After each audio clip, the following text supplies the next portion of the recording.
สบายดีพี่น้องพบกับจอห์นนี่เจ้าเก่าคนเดิมนี่ก็แม่นหน้าตึกที่จอห์นนี่อยู่อากาศดีมื้อนี้ว่าจะย่างไปลิ้นข้างนอกจักหน่อยนึงงามบ่พี่น้องมันเป็นดอกไม้บ่ฮู้ชื่อว่าดอกไม้หยังอยู่ทางหน้าตึกทางออกนี่แหละเขาเจ้าปลูกไว้แล้วก็เลยว่าโอ้งามเลยถ่ายให้เบิ่งว่า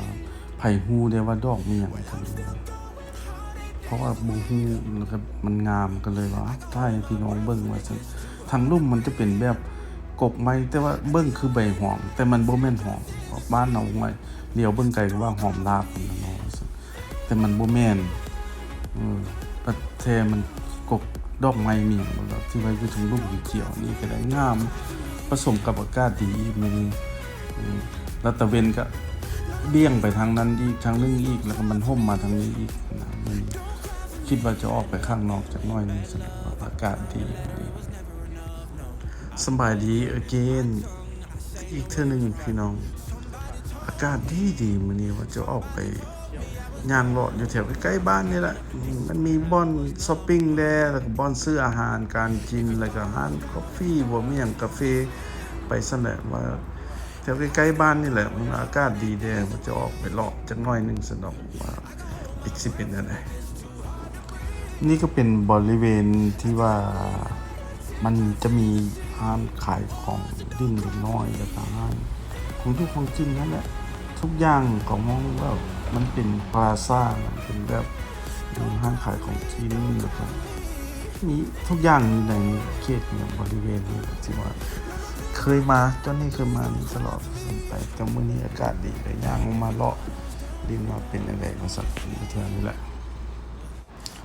จะข้ามฟากทางไปบ่อนนั้นอีกตัวนี้เขาเจ้าก็ห้องว่ามันทางในมันจะเป็นช้อปปิ้งมอลล์อยู่บนทางในและบ่อนทางส้นตัวนี้ที่เห็นอยู่ในตอนนี้มันเป็นร้านอาหารตัวนึงเขาจะห้องว่า Costco บ่อีหยังนี่แหละเป็นร้านขายของอยู่ของกินคือกันนี่แหละว่าจะข้ามไปเบิ่งว่ามื้อนี้เป็นหยังแปลกๆกับคนสิหลายๆว่า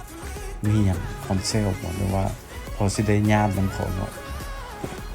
ว่าไปเบิ่งว่าเป็นจังไดอากาศก็ดีแต่นี่นะหรือว่าบ่ฮู้ได้ดีว่ามันแปลกว่าคนคือมันหลายแต่ว่าตอนนี้อยู่นี่เบิ่งนี่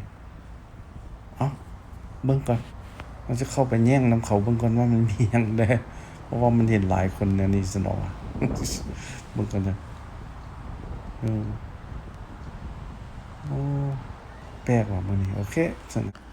พี่น้องหลังจากที่ว่าเข้าไปเบิ่งว่าคนเป็นหยังคือมาเรียนแถวหลายแถวมื้อนี้มันมีบางสิ่งบางอย่างสเปเชียลบ่หรือว่าจังไดนะร้านขายของอยู่ชิ้นเท่านั้นก็บ่มีหยังเข้าไปข้างในไปรอบมันก็บ่มีหยังสเปเชียลดอกอยากถ่ายรูปให้พี่น้องเบิ่งอยู่แต่ว่ามันบ่อลาวถ่ายบ่ได้เลยว่าออกมาจะกลับบ้านแล้วเพราะว่าหยังมันอากาศก็ร้อนแลบดๆแดดๆไปสิแหละแต่ก็มีเอาแบบลักษณะว่าจะมีลมมีฝนมาในตอนบ่ายของมื้อนี้อีกนะคือบ้านเราแหละ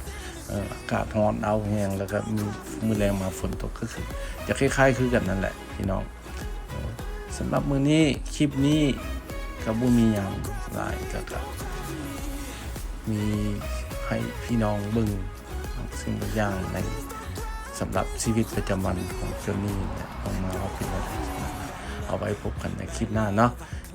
มีสบายดี